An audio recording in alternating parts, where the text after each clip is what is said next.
Rumpelstiltskin always says that magic comes with a price.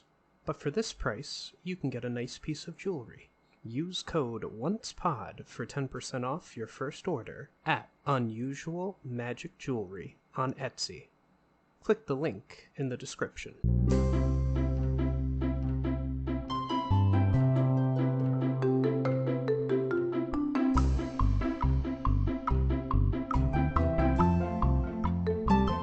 Hello, and welcome to the Once Again podcast. We are your hosts, live and in person, Ashley and Jason. And in this episode, we'll be looking at the 1953 film Cinderella.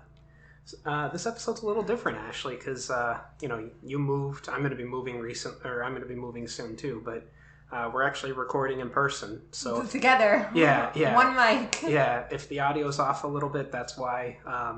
We kind of have one mic in between the two of us, so. We're figuring it out as we go along, but we hope you enjoy it.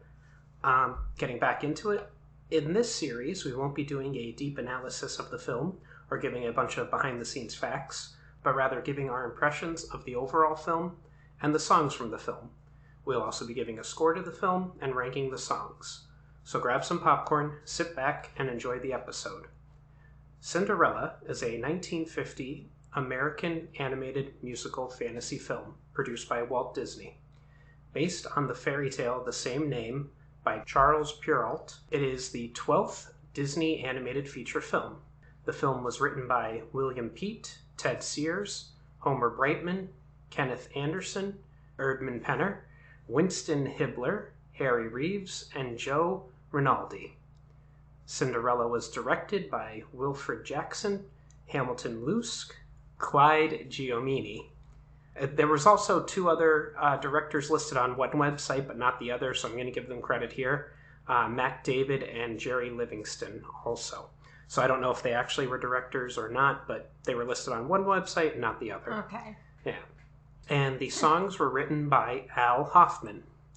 The film features the voices of Eileen Woods as Cinderella, Eleanor Audley as Lady Tremaine, Verna Felton as Fairy Godmother, Rhonda Williams as Drizella, Lucille Bliss as Anastasia, James MacDonald as Jacques, Gus, and Bruno, Louis Van Bruten as the King and the Grand Duke, Don Barclay as Dorman, William Phipps as Prince Charming, with Mike Douglas as Prince Charming's singing voice. And I actually found out in my research for this, they had cast Mike Douglas as the regular Prince Charming, and then he started recording his lines, and he has this incredibly thick Illinois Midwestern accent. It would not work for this. Yeah, they were like, no, you can just sing.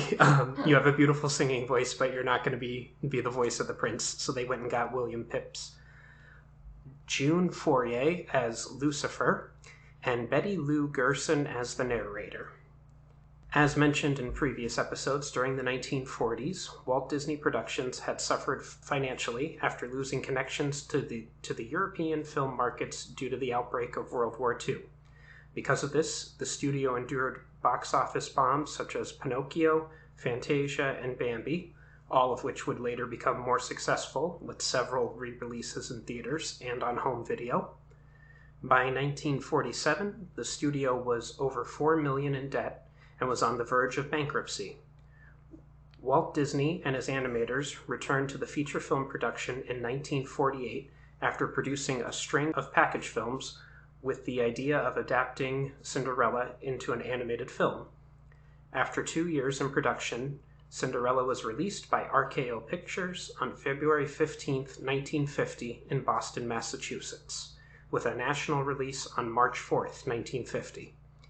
It became the greatest critical and commercial hit for Disney Studio since the first full-length animated film Snow White and the Seven Dwarfs, and helped reverse the studio's fortunes.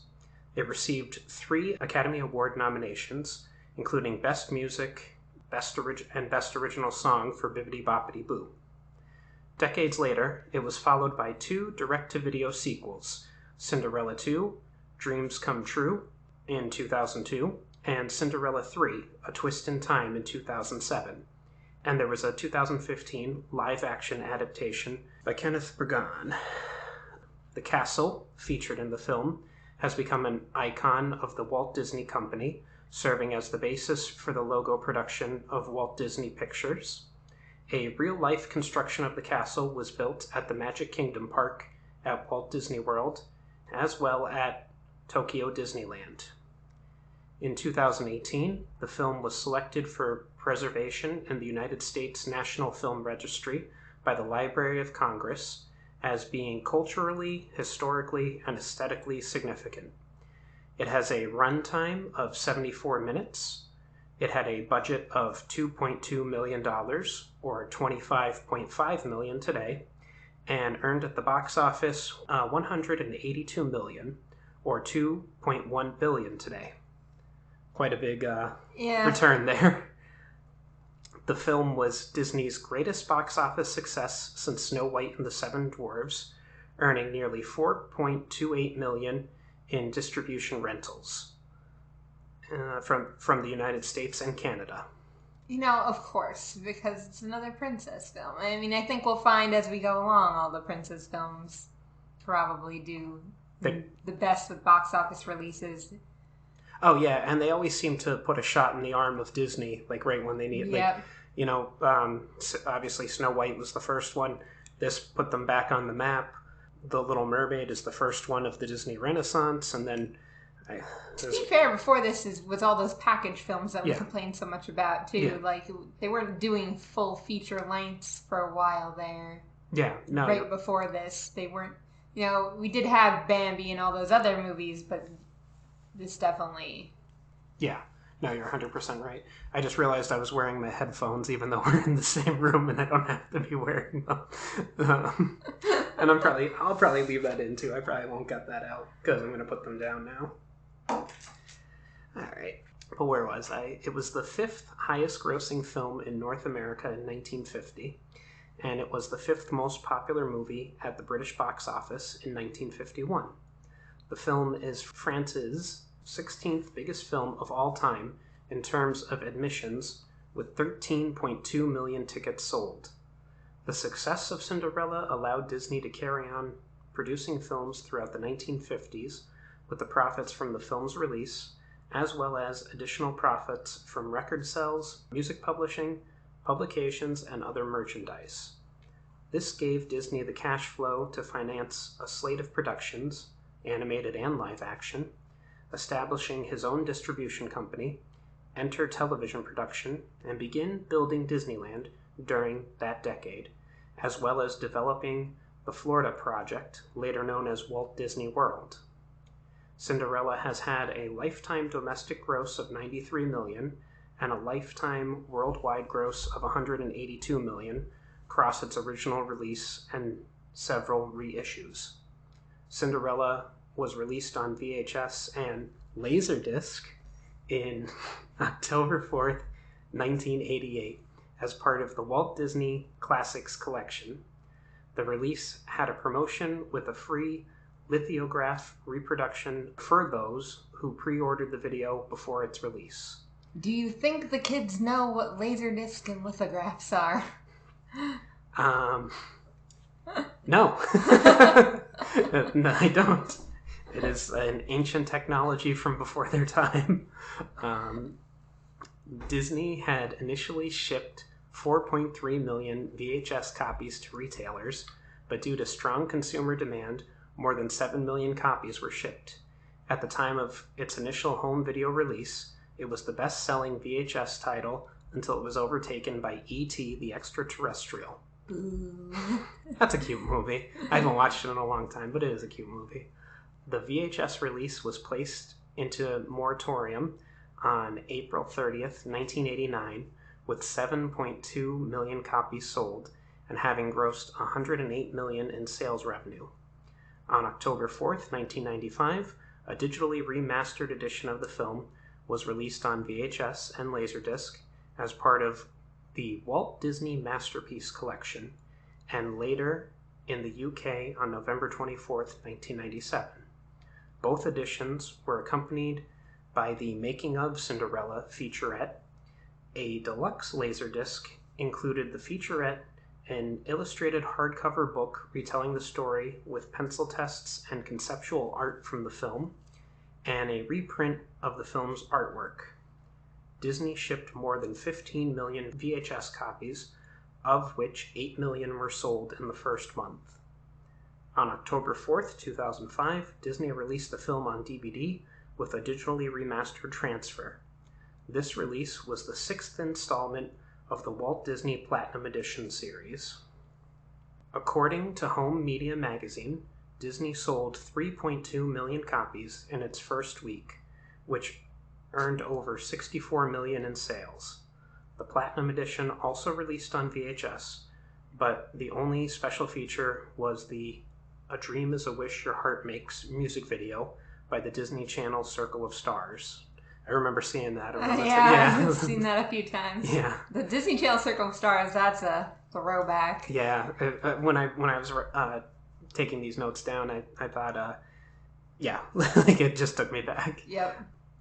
The Platinum Edition DVD, along with the sequels to the film, went into the Disney Vault on January 31st, 2008. In the United Kingdom and Ireland, a Royal edition of Cinderella was released on DVD on April 4th, 2011, to commemorate the UK royal wedding of Prince William and Catherine Middleton.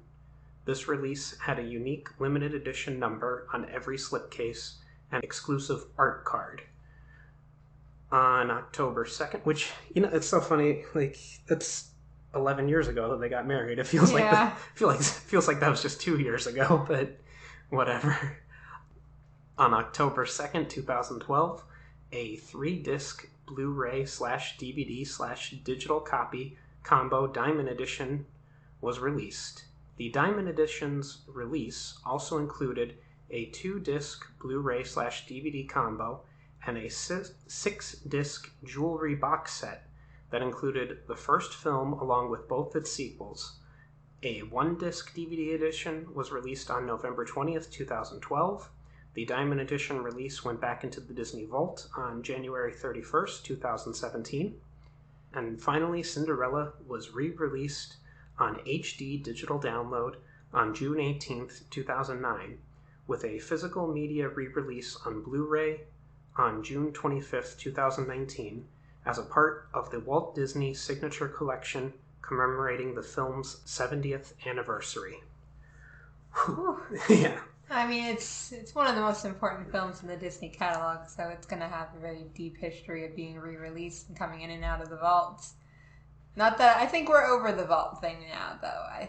Now with Disney Plus, I think things being kept in the vault for all eternity is not going to happen anymore. Yeah, that'd be interesting if they did I don't want to give them any ideas. I'm sure they've already had this though. But if they did a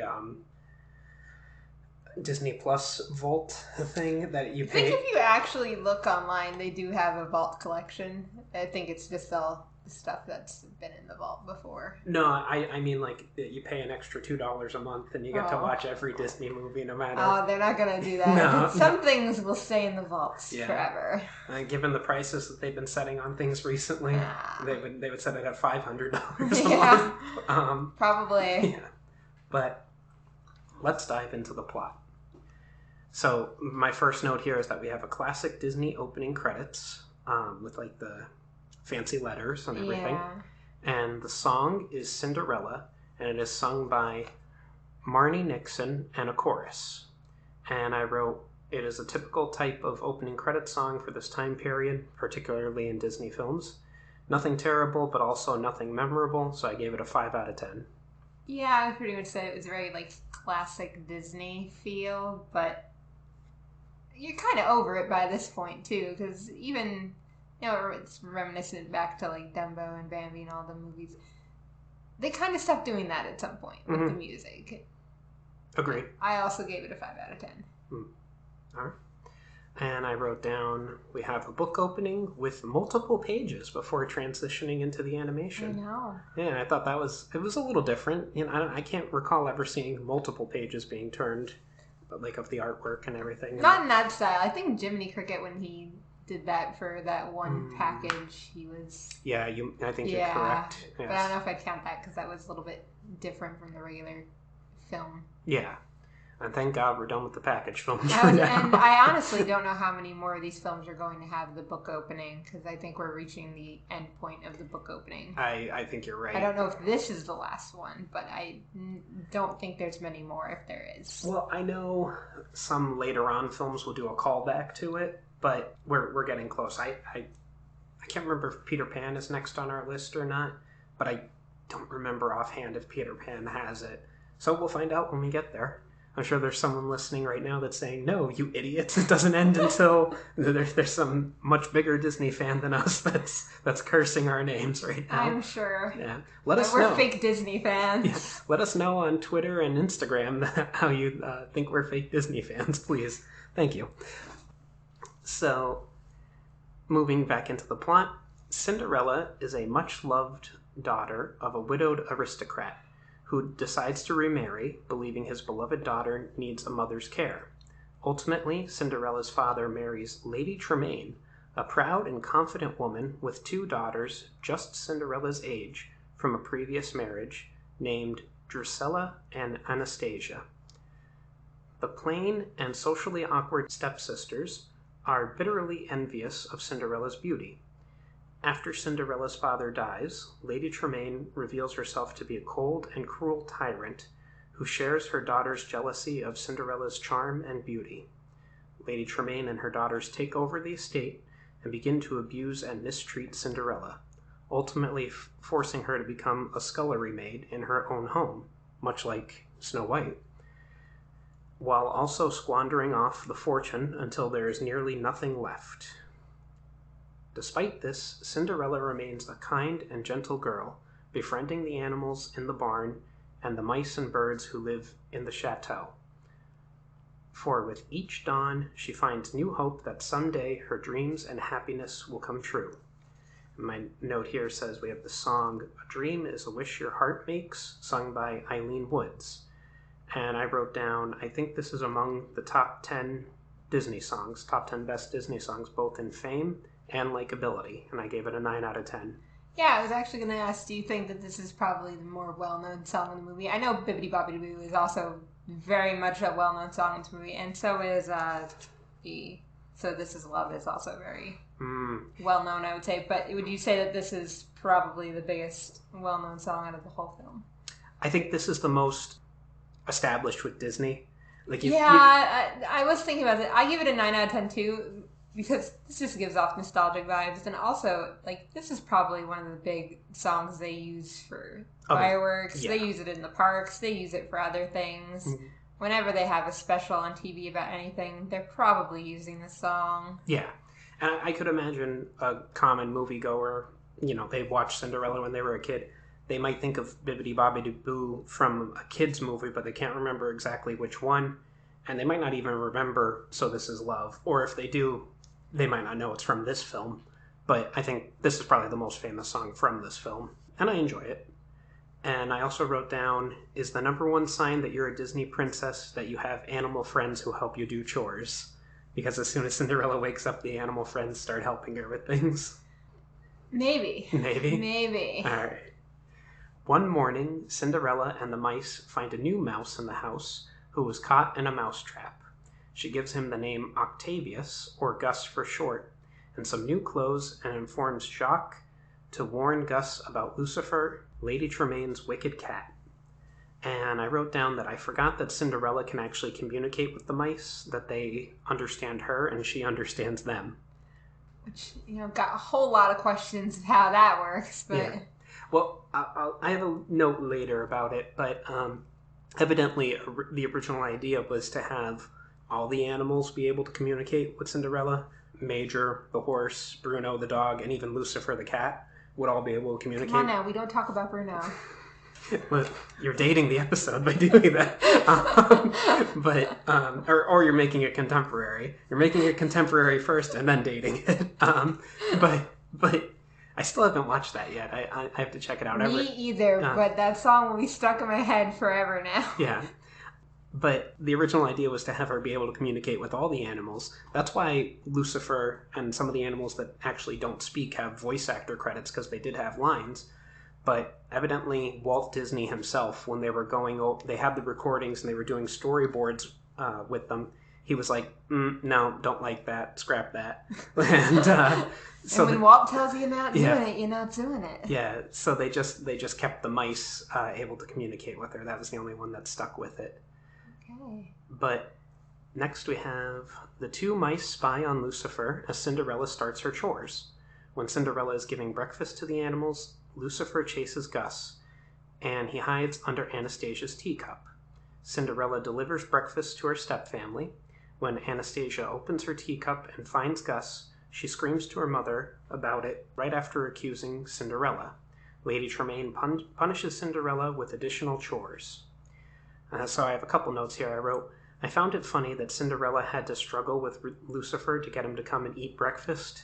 In my personal experience with cats, they struggle to get me up out of bed to come feed them. And I don't have they want food and they want stuff done, you get up. That's right. Also, Lucifer laughing at Bruno for being scolded by Cinderella for dreaming about chasing him actually made me laugh. I kind of like Lucifer a little bit. Like, I know he's technically evil, but it's more so he's just a cat. He's one of those, like, bad cats that it's like, oh, you're just kind of cute and misunderstood. Yeah. I mean, what does he do that's so he chases mice? Like, that's what cats do. Like, it is what cats do. And here's my note saying that originally all the animals were supposed to have voices, but we addressed that, so I'll skip that over. And I also wrote, Cinderella makes her way to serve breakfast to her stepfamily. She loses a shoe while walking up the stairs. This is the first of 3 times that she loses a shoe throughout the film. You know, most people just have the iconic one where she's leaving the ball and loses the shoe, but it actually happens 3 times. So it's kind of just a clumsy woman. Yeah. Or, she's got to go see the cobbler and get her shoes properly fitted. So, and I also wrote down that I love Lady Tremaine's voice actress. She's Lady Tremaine and Maleficent, and she really does embody that evil, regal woman's voice. Lady Tremaine probably is one of my favorite, like, Disney villains, especially, like, older villains. Mm-hmm. Especially for just being human. Yeah, that's really it. She's just human, and if you actually, like, think about it, I know, like, some books will bring it up that, like different versions of Cinderella, that, she's a woman in her time that needs to get remarried, and, like, this man was basically willing to remarry her. But, she's also worried about her own daughters and her own livelihood, because once he dies, like, she doesn't have anything. Like, again, she's left alone, and this time with an extra daughter, essentially. Well, which makes her a little bitter. I get it. I don't think it's right what they do to Cinderella, but, like, I understand the logic. And we'll get to it in my overall score. The only criticism that I really have of the film is the depth of the characters. I mean, it was 1950, so every movie that came out then was a simpler movie with simpler characters. But I would really like the characters more explored, and they probably are in the sequels and everything. But, I mean, we're both Once Upon a Time fans. We got a interesting Lady Tremaine in Once Upon a Time. So. I'm also thinking about the live-action Cinderella, like, that has a better storyline. You're right, we do get a little bit more explanation of the characters in the sequels to this film. I saw the live-action Cinderella movie once, and I remembered not liking it when it came out, but the subsequent live-action Disney remakes that they've made since then, it moved up my list of how much I liked it. I was like, oh, if they're all going to be worse, then I liked that one. That one wasn't bad. They just make very odd choices with them is all. And Rob Stark is Prince Charming, if I remember correctly. It's been some time since I've seen it, but I believe so. So, at the royal palace, the king and the Grand Duke organize a ball in an effort to find a suitable wife for Prince Charming. Considering the fact that the king wants to see his grandchildren before his death, you just read my note, didn't you? Yeah. Every eligible maiden in the kingdom is requested to attend. And I wrote down, being 34, unmarried and childless, I totally don't see a lot of the king's actions in my mother or anything. Oh, is your mother bothering you all the time? Oh, little comments about, she makes it a joke, but just about how she'll be dead before her grandchildren are born and stuff like that. And I was like, oh, I feel it for you, Prince Charming. I mean, he's probably what, 16? Yeah, I'm I'm like the king. Your mom can't host a ball and bring every eligible young maiden to your feet. Believe me, she would try if she could. Oh, I'm sure she would. Yeah. But let's move on, because my mother listens to this podcast. I'm not going to cut any of this. Hi, Mom. Yeah. So, Cinderella asks her stepmother if she can attend, since she is still part of the family, and she's an eligible maiden. Lady Tremaine agrees, provided if Cinderella finishes her chores and finds a nice dress to wear. With Cinderella too distracted with extra chores, her animal friends, led by Mary, although I guess it would probably be Marie, since they're French, but yeah. Mary, Jacques, and Gus fix up a gown that belonged to Cinderella's late mother. So, the first song in this part is Sing Sweet Nightingale, and it is sung by Elaine Woods, Eleanor Audley, and Rhonda Williams. And I wrote down, obviously, the beginning and the ending parts of the song are supposed to be off-key to show the contrast between Cinderella and her stepsisters. That being said, although Eileen Woods has a lovely voice, this song is just so-so. So I gave it a 5 out of 10. Yeah, I do like the parts with the off-key more, to be honest, just because it feels a little different, especially because we don't get a lot of off-key in Disney movies very often for songs. But I gave it a 5 out of 10 also. It's not the best song. Okay. And I also have the song Work Song, parentheses, Cinderella, Cinderella, and it is sung by Jimmy MacDonald, Oliver Wallace, and Paul J. Smith.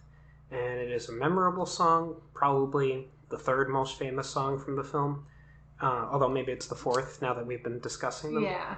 It's upbeat and fine, but the mice voices slightly annoy me. So I gave it a 6.5 out of 10. Yeah, I was thinking that while I was watching it too. I'm like, I feel like I used to like the song more. Like, it's nice to upbeat, but like, I don't like the mice singing. I don't know if that's just us getting old and not liking the mice. I don't know. It was just kind of annoying me a little. So I gave it a 5 out of 10. Okay. So Jacques and Gus go downstairs and scoop up Drizella's old beads and Anastasia's old sash after they throw them on the floor, escaping with them before Lucifer catches them. The animals finish Cinderella's dress just as the carriage arrives. And I wrote down the line of Gus saying, "Happy birthday," when the mice reveal the dress to Cinderella. It actually made me laugh out loud. And Jacques is like, no, to Gus. Like, when they show her the dress. Yeah. And when Cinderella comes down wearing her new dress, Lady Tremaine compliments the gown, pointing out the beads and the sash. Angered by the apparent theft of their discarded items by their stepsister, the evil stepsisters viciously rip the gown into rags before snootingly leave for the ball with Lady Tremaine. Heartbroken, Cinderella runs outside to the garden and begins to cry. You know, I want to say this too, like, they're the evil stepsisters, but like, they're just going off what their mother's doing too. Mm-hmm. Like, yeah, they might be jealous of Cinderella, but at the end of the day, what they're doing, they're all like teenagers. This is a Disney movie. These are teenagers. Teenagers are going to be cruel to one another. And, I mean, maybe I've always thought of Lady Tremaine as older because of her gray hair. But what could She's got to be in, like, 30s, 40s at like, the most. Oldest? Yeah, like, but you're right. She kind of encourages and enables her daughters to treat Cinderella this way. Maybe. You know what I think, as we see in the sequels, too, Anastasia, in particular, is very nice and very kind for her sister, but we'll get into that when we get to the sequels. I was discussing the sequels with you off camera, and I said I remember seeing the third one, but I don't ever remember seeing the second one. The second one is great for Anastasia, and then they kind of like take that away from her in the third one, but kind of give it back to... It's complicated. Okay. And again, we get an Anastasia that's... well, actually, we get two Anastasias in Once Upon a Time. And one of them, oh baby. I mean, both of them, oh baby, but the one really, oh baby. Well, Ashley just slapped me on the shoulder, so I know it's time to move on. The beauty of being in the same room. Yeah. I can hit him when he says stupid things. Yeah. So, at the point of giving up her dreams, Cinderella's fairy godmother appears and bestows upon Cinderella a new ball gown with a pair of glass slippers. She also transforms a pumpkin into a carriage, the mice into horses, Major the horse into a coachman, and Bruno the dog into a footman. We don't talk about Bruno! Cinderella departs for the ball after her godmother warns her that the spell will break at the first stroke of midnight. No, it's the final stroke of midnight. Is she really a good godmother for making her wear off at midnight? Like, surely magic can last longer than that. Probably. And it's also... I think that comes from the original tale. It's been some time since I've read Probably, it. I imagine. And I imagine it has to do with a moral thing of women being home before midnight. Because no good decisions are made after midnight for young women. And that's why we'll be done recording this podcast before midnight. Jeez. Yeah, you're not wrong. But I actually wrote it down. Well, I didn't write it down here. I got the summary off the Disney wiki, but it has it listed backwards. I actually found it kind of funny in the film how she changes everything first and then gives Cinderella the dress last. Yeah. And like the whole time Cinderella's like, "What about me?" I can't go like this. My first note here that I wrote down though was, which fairy godmother, and I put it in quotation marks, is your favorite? This one, the blue fairy from Pinocchio, or Rumpelstiltskin? Oh, it's Rumple, 100%. It can't be anybody but Rumple. Yeah. If Rumple was my fairy godmother, I'm like, I don't care what price I'm paying right now. Yeah. And when she... Do it to me. in this film, when she first misplaced her wand, I was like, oh, Rumple's got it. That's what it is. Rumple's already got the wand. Oh. But we have the song Bibbidi Boppidi Boo, sung by Verna Felton. And I wrote down that it's probably the most famous song from the film. It's a Disney classic standard. But in my opinion... It's nothing really that special, and I gave it a 7. It's much shorter than I remembered it being, and I don't really. It's not one of my favorites. You're right; it's a classic. I gave it a 6 out of 10. Okay. It's not the best song, but you gotta acknowledge that it's one of Disney's most classic songs. Mm-hmm. And I wrote down in my final note here that despite most promotional art and collectibles depicting Cinderella's dress to be blue, we can see here that it is actually silver with a light shade of blue. Now later on in the film, as it gets closer to midnight when she's dancing with the prince, and it's darker out, it does look a darker shade of blue, but right here it's silver. And I believe that in the Blu-ray edition, they recolored the dress to be blue to match the promotional art and stuff that they have for it. And I want to say action figures, but that's not correct. Although I'm sure there are Cinderella action figures. At the ball, the prince rejects every girl until he sees Cinderella. The two fall strongly in love and dance along throughout the castle grounds. Her stepfamily doesn't recognize her, but Lady Tremaine thinks that there is something familiar about her. She is unable to make the connection before the Grand Duke closes the curtains to give the couple some privacy. And I wrote that, oh, go ahead. Did you have something? No, okay. I love how Prince Charming is so bored meeting all the women in the kingdom until he sees Cinderella. Like he's rolling his eyes and he's yawning, and it made me laugh. And you'll get to it, but like Prince Charming and the King are probably the most like interesting royals, like male royals in all of like Disney. Yeah. Especially in the third movie. Like Prince Charming eating himself out the window is iconic. Well, I can't wait till we discuss that then. My next note is that the king threatens to behead the Grand Duke if anything goes wrong between the prince and Cinderella, and then dances his way off to bed. So I wrote down, is he the most eccentric Disney royal? Probably. Yeah, and that's saying something. I mean, we don't see a lot of other royal parents, too. A lot of them are either dead or, like, just angry or asleep, like in Sleeping Beauty. They're just not there the whole time. Well, King Triton's a little extra. Yeah. He's a little extra. And then Zeus, well, I don't know. He's a god, so that's a little different, but let's move on. The song here is So This Is Love, sung by Eileen Woods and Mike Douglas. And this is my personal favorite song from the film, though perhaps not the most iconic. I gave it a 9 out of 10. I do like this song. Not my favorite, but I can see you making it that choice. I gave it a 7.5 out of 10. Okay. As the clock starts to chime midnight, Cinderella flees to her coach and away from the castle, dropping one glass slipper by accident. The Duke sends the guards to stop them, but Cinderella and the animals hide from them. And isn't it interesting, like, the way that the guards are kind of, like, they look evil, the way that they're drawn. Like, they're all in black silhouettes, and their horses have red eyes and everything. That's kind of the classic evil guy Disney depiction. But this is my first note here is that this is the second time that Cinderella loses a shoe in the film, most famous, obviously. And I also like how Cinderella uses the excuse of, I haven't even met the prince yet, to flee away from the prince. Like, she didn't even know who he was. She just met this guy that she found charming, for lack of a better word. Which is so good. Like, I get, like, she wasn't really allowed out of her house because of, like, her circumstances, but you're telling me she doesn't know what the prince looks like of this land? I don't know. Because it kind of seems, and the way that I think in the original tale is that Cinderella's house is the last house in the kingdom. Yeah. So maybe, I don't know. Maybe she never went to town or something. I never saw a poster or money with his family on it or whatever they had back then. I don't know. But yeah, she just fell for him and he fell for her, and she didn't even know that he was the prince. After her gowns turn back into rags, the mice point out that the other slipper, which is something I forgot to discuss because I didn't write it down, but I felt so bad for Cinderella when they destroyed her dress, because not only was it something like keeping her from going to the ball, but it was her mother's dress. Yeah. Like, it was something of her mother's that they ruined, and like, yeah, it hit me when that happened. But after her gown turns back into rags, the mice point out the other slipper is still on her foot, and she thanks her fairy godmother for everything. Back at the castle, the Duke tells the king of the disaster. However, he also reveals that the prince will not marry anyone except for the owner of the slipper, and sets out to find her.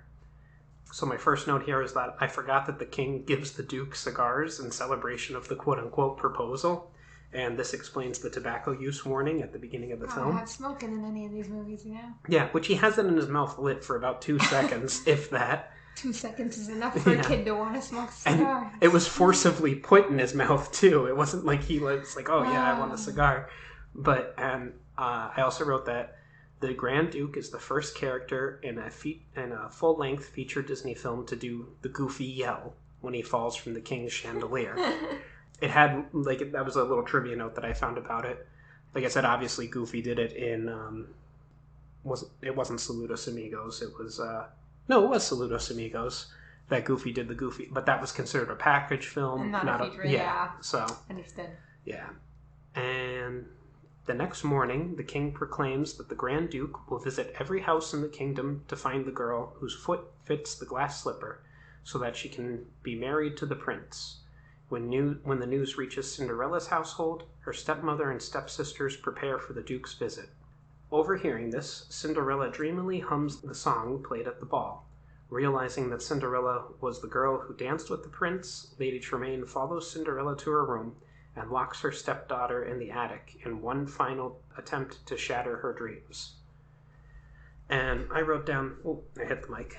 I wrote down that I love the foreshadowing of Lady Tremaine's face. I love the shadowing of Lady Tremaine's face when she realizes that Cinderella is the girl, and like how her green eyes just stick out, and like this...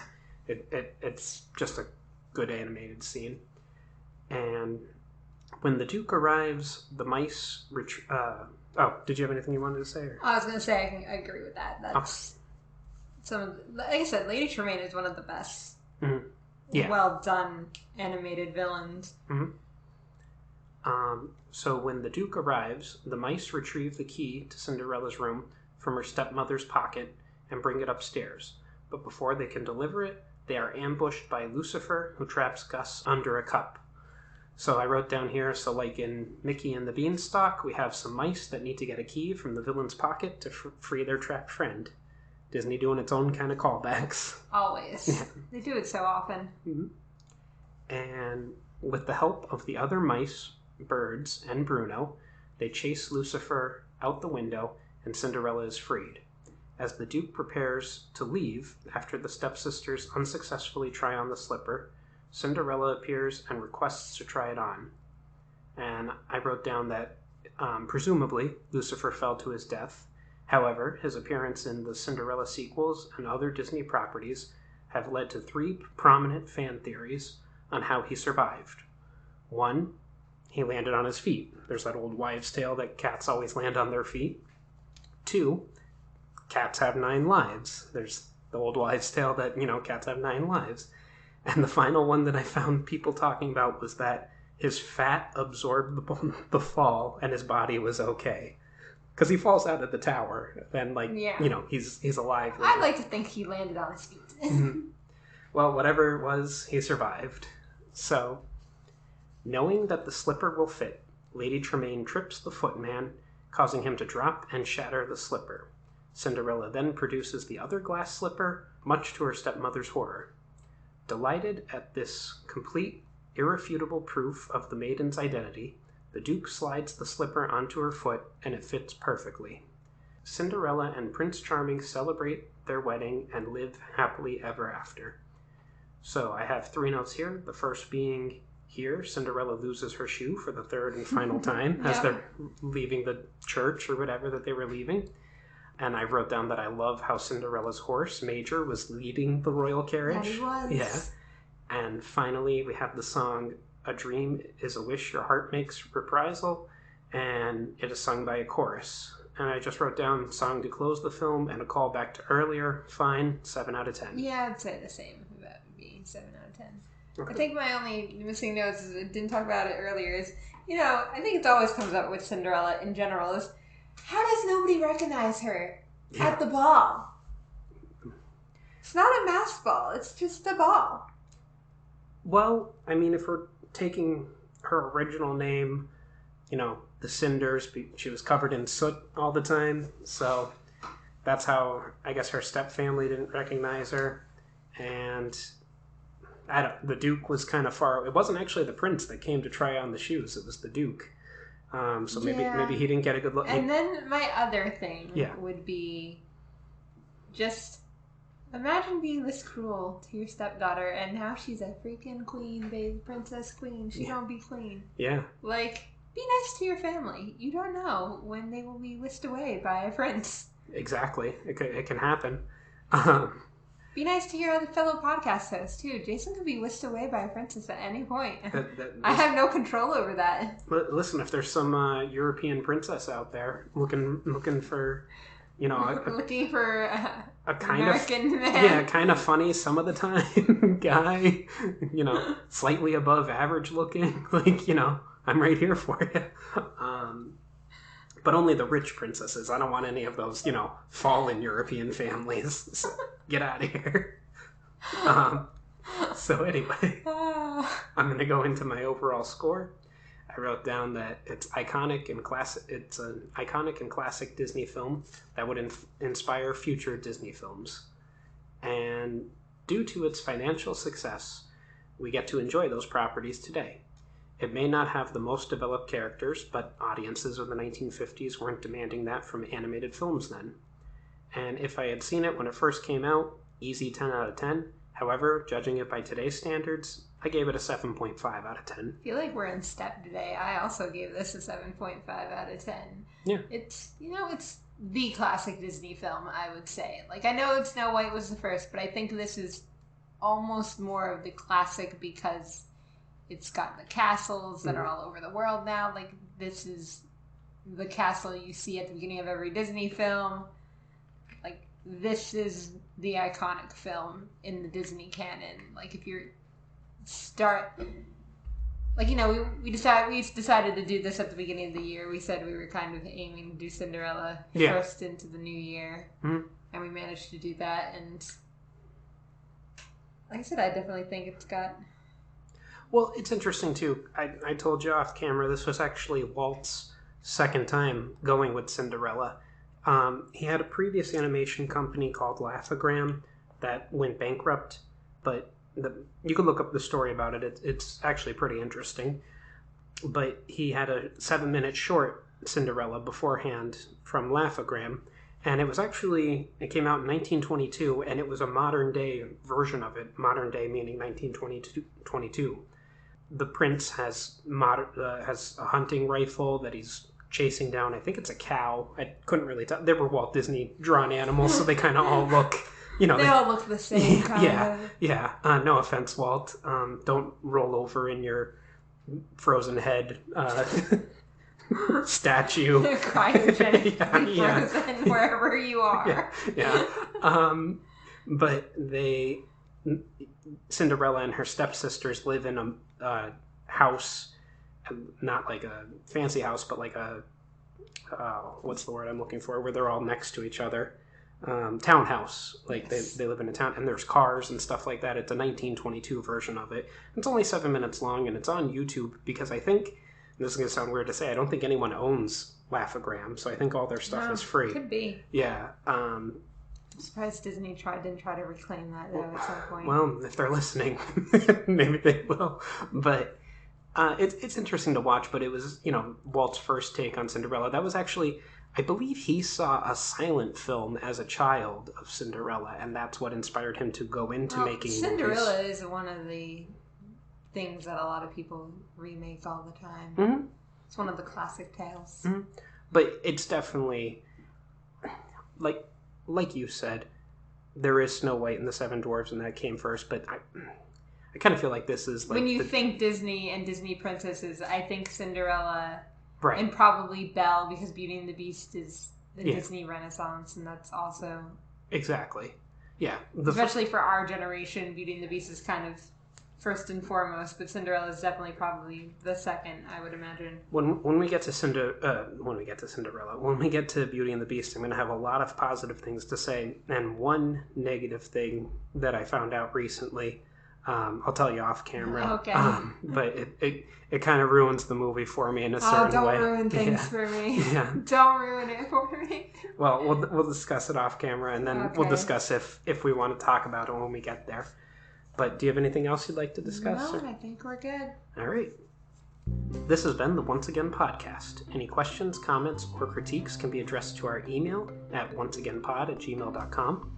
Follow us on our social media accounts, Once Again Pod, all one word, on Twitter and Instagram. If you would like to contribute to the podcast, we have several tiers available on patreon.com/onceagainpod. As always, a like, follow, or share would be greatly appreciated. Thank you, and have a wonderful day. And remember, we will entertain you. We will always entertain you.